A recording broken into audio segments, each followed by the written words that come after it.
Challenge me. Allez, salut à tous et bienvenue sur InfoCatch. Alors, on est parti donc pour les résultats du Royal Rumble 2026 qui a eu lieu hier du côté de l'Arabie Saoudite à l'heure où je tourne cette vidéo. Et sinon, dans la globalité, le Royal Rumble 2026 a été plutôt correct, même si c'est vrai qu'on a débuté extrêmement mal avec le Royal Rumble féminin parce qu'on débute en numéro 1 avec Charlotte Flair qui ouvre ce Royal Rumble suivi de sa partenaire Alexa Bliss, et pour le moment il n'y a pas vraiment trop de tension entre les deux, donc on va pas avoir en gros de match entre Alexa Bliss et Charlotte Flair. Ils vont attendre progressivement jusqu'à ce que d'autres adversaires arrivent et puis l'action commence. Un peu plus tard lors de ce match du Royal Rumble, on va voir l'arrivée donc de Nia Jax, et en fait il faut savoir que Nia Jax elle va s'attaquer à Charlotte Flair et Alexa Bliss. Parce que, vous savez, il y a également donc des tensions donc, dans l'équipe tag team.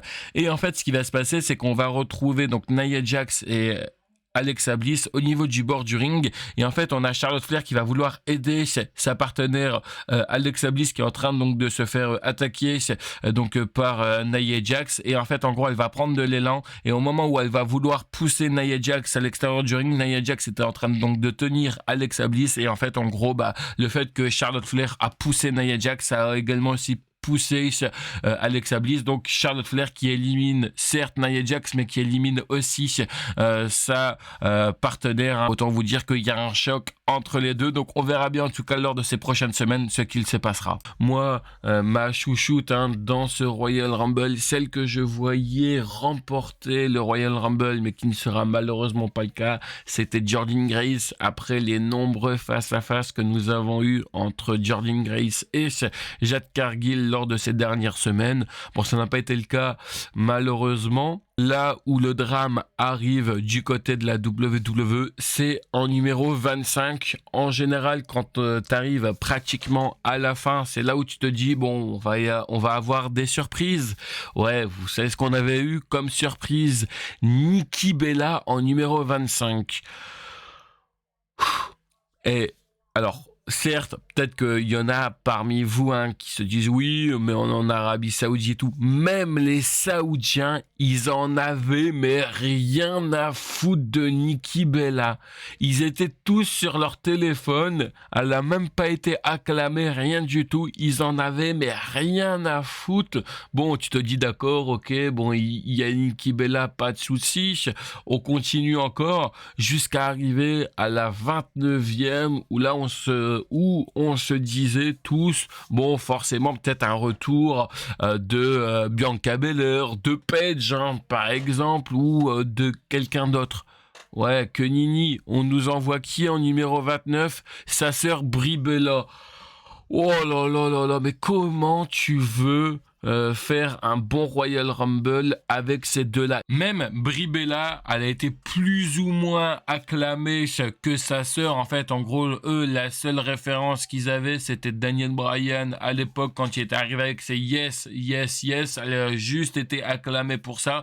Enfin, c'est beaucoup plus les gamines ou les gamins qui étaient là, qui étaient contents de voir les Bella Twins. Mais sinon, au niveau des adultes, hormis juste un yes, yes, yes pour Brie Bella, il n'y a pas eu grand chose à se mettre sous la dent. De toute façon, les Bella Twins, tout le monde s'en fout maintenant depuis que les femmes ont beaucoup plus d'importance qu'ils en avaient à l'époque. Non mais honnêtement, franchement, c'était du grand n'importe quoi, surtout en plus en numéro 25 et numéro 29 quoi. Et encore une fois, pareil, les Saoudiens, ils en avaient mais rien à foutre totale de leur présence du côté de l'Arabie Saoudite. Et puis la vainqueuse de ce Royal Rumble, il s'agit donc de Liv Morgan. Et d'ailleurs, si jamais vous vous demandez qui était la numéro 30, c'était le retour donc de Tiffany Stratton. Donc on a eu ni le retour de Bianca Belair, ni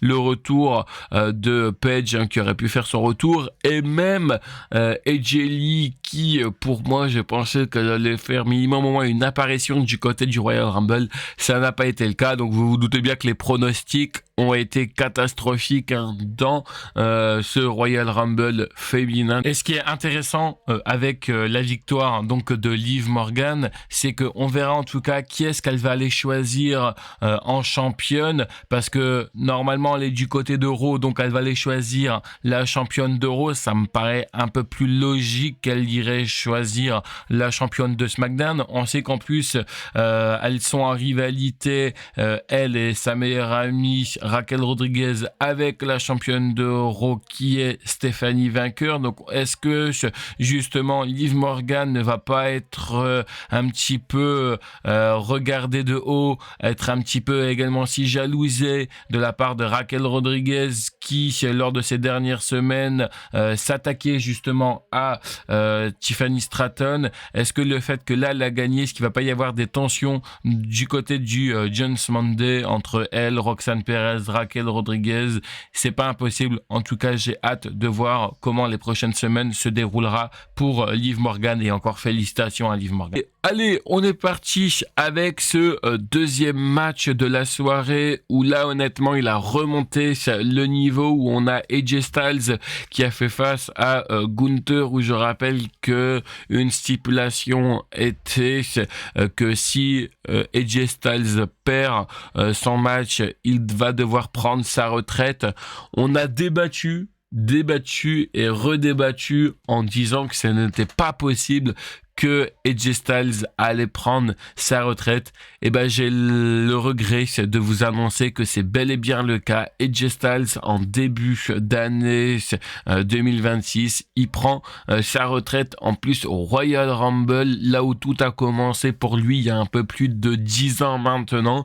Donc victoire de Gunther, Gunther qui envoie John Cena à la retraite, qui envoie AJ Styles à la retraite.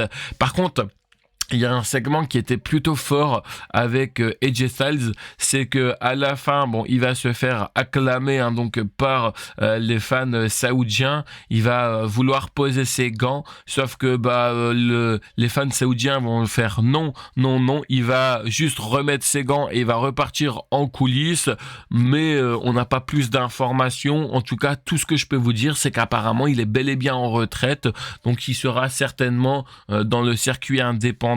Vraiment jusqu'à la fin de 2026, ou peut-être une énorme surprise, un dernier run du côté de la WWE. Mais enfin bref, je ne sais pas comment ils vont faire avec AJ Styles, certainement comme je viens de vous le dire dans le circuit indépendant. Mais en tout cas voilà, merci en tout cas AJ Styles pour ces 10 dernières années, même si c'est vrai que j'aurais aimé qu'il termine en beauté, que ça soit avec un titre pour une dernière fois, ou soit avec quelque chose mais vraiment de très marquant. Pour ce troisième match, on a eu Drew McIntyre qui a remis son titre WWE en jeu face au favori de la foule qui était Sami Zayn. Le match était très bon, avec une victoire bien sûr de Drew McIntyre. Enfin, on a des projets pour Drew McIntyre et ça n'a pas été un champion de transition, et ça franchement c'était très agréable. En tout cas moi personnellement j'ai beaucoup aimé cela. C'était franchement ce que j'attendais le plus, ce que Drew McIntyre conserve son titre, putain, enfin.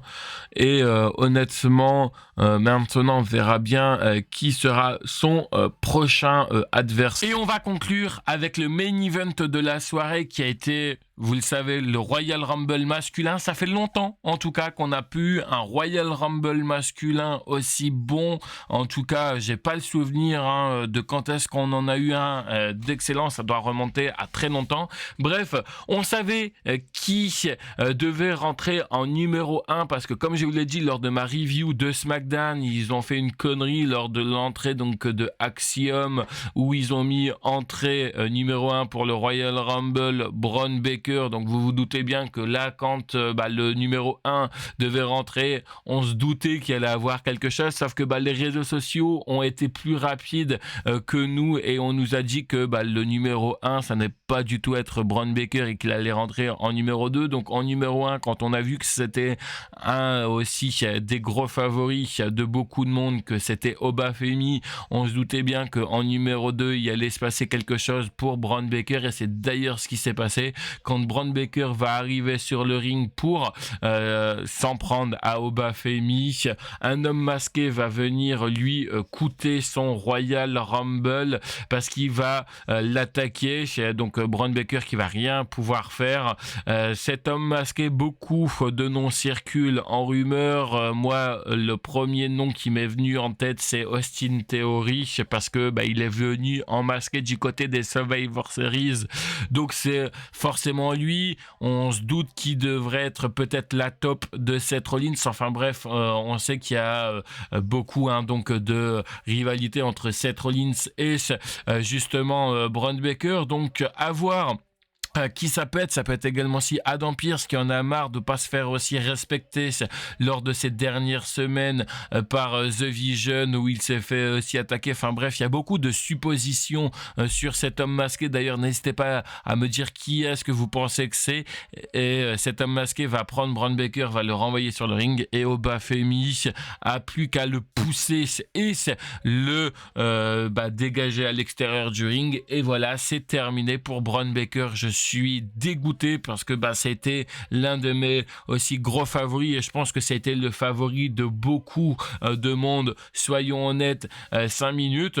Bon, après, il faut savoir que Paul Heyman a plus d'un tour dans son sac. Je me demande même pourquoi on l'appelle pas le magicien Paul Heyman, parce que honnêtement, franchement, sa première carte maîtresse, on lui a fait un échec, mais on ne veut pas lui faire un échec et mat à Paul Heyman, parce qu'il va arriver avec son deuxième poulain un peu plus tard dans la soirée, qui est bien sûr Brock Lesnar, l'un des aussi celui qui a permis à ce que The Vision puisse avoir un autre membre du côté des Survivor Series là au mois de novembre 2025. Donc il est arrivé avec le smile, parce que voilà, c'est Brock Lesnar, très content parce que pour Paul Heyman, personne ne pouvait battre The Beast. On a eu un face à face, parce que oui, il faut savoir que Obafemi va rester vraiment très longtemps dans la rencontre, donc on se doutait bien que le fait d'avoir éliminé le favori, tout reposait maintenant sur les épaules de Obafemi, en se disant qu'il pouvait potentiellement ou non remporter le Royal Rumble. D'ailleurs, c'est arrivé, je ne sais plus combien de fois que le numéro 1 remporte le Royal Rumble, mais bon bref, donc des face à face entre Obafemi et Brock Lesnar à plusieurs reprises. C'est justement Brock Lesnar qui va éliminer Obafemi, mais Brock Lesnar se fera éliminer pendant cette putain de longue entrée de Jey Uso. Il faut savoir que ce crétin de Jey Uso va rentrer dans le public, va faire hit, hit, hit, et pendant qu'il fait ses hit, hit, hit de merde,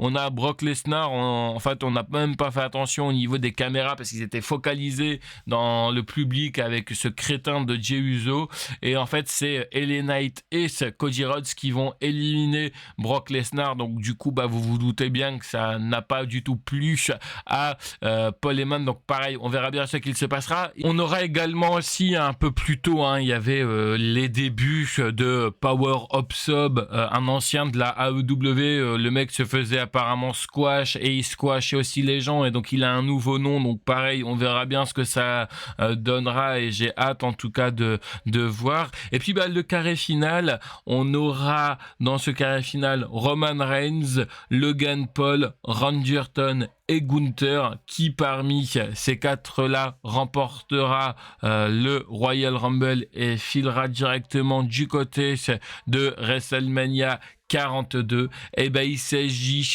de Roman Reigns qui fait les 3 main events de WrestleMania d'affilée. Il avait fait, souvenez-vous, WrestleMania 40, WrestleMania 41, nuit numéro 1, nuit numéro 2, et là encore une fois un autre main event de WrestleMania pour Roman Reigns. Maintenant, reste plus qu'à savoir qui il choisira. Je suppose qu'il choisira Drew McIntyre, d'ailleurs, félicitations à Roman Reigns pour avoir remporté ce Royal Rumble. Et puis bah voilà un petit peu comment se conclut ce Royal Rumble. Comme je vous l'ai dit, enfin on a assisté à un très bon Royal Rumble. Je rappelle que pour les gens qui souhaitent suivre l'intégralité de cet épisode du Royal Rumble ou des épisodes de la WWE en général, vous devez vous rendre directement sur Netflix. Pour les gens qui n'ont pas l'opportunité de souscrire à Netflix, ce que je peux tout à fait comprendre, dans ce cas-là, vous cliquez donc dans la description, vous allez avoir plusieurs liens qui sont à votre disposition. Ces liens sont à utiliser avec un ordinateur et avec un bloc pub, et ça vous permettra donc de suivre tous les shows de la WWE et de d'autres pay-per-view et de d'autres aussi structures. Bref, et je rappelle que c'est uniquement qu'en anglais. Allez, quant à moi, je vous retrouve plus tard pour une prochaine vidéo. Bye tout le monde.